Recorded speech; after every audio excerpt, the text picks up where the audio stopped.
మేధావి, బహుభాషా కోవిదుడు, దూరదృష్టి గల రాజనీతిజ్ఞుడిగా దేశానికి వారు అందించిన సేవలు చిరస్మరణీయమని తెలంగాణ శాసనమండలి చైర్మన్ గుత్తా సుఖేందర్ రెడ్డి తెలిపారు.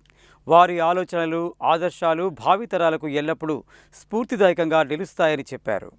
భారతదేశ పూర్వ ప్రధాని స్వర్గీయ పివి నరసింహారావు జయంతి సందర్భంగా శాసనసభ భవనం లాబీ హాల్లోని చిత్రపటానికి తెలంగాణ రాష్ట్ర శాసనసభాపతి గడ్డం ప్రసాద్ కుమార్తో కలిసి తెలంగాణ శాసనమండలి చైర్మన్ గుత్తా సుఖేందర్ రెడ్డి పూలమాలలు వేసి నివాళులు అర్పించారు. ఈ సందర్భంగా ఆయన మాట్లాడుతూ తన దూరదృష్టి, దృఢ సంకల్పం, సాహసోపేత ఆర్థిక సంస్కరణలతో భారతదేశ ఆర్థిక వ్యవస్థకు నూతన దిశను చూపిన మహానేత పివి నరసింహారావు అని కొనియాడారు. వారు చేపట్టిన ఆర్థిక సంస్కరణలు దేశ ప్రగతికి బలమైన పునాదులు వేయడమే కాకుండా ప్రపంచ వేదికపై భారతదేశం శక్తివంతమైన ఆర్థిక వ్యవస్థగా ఎదగడంలో కీలక పాత్ర పోషించాయని గుర్తు చేశారు. ఈ కార్యక్రమంలో డిప్యూటీ చైర్మన్ బండ ప్రకాష్ ముదిరాజ్, పివి కూతురు MLC Surabhi Vani Devi, assembly secretary Rendla Tirupati, అధికారులు తదితరులు పాల్గొన్నారు.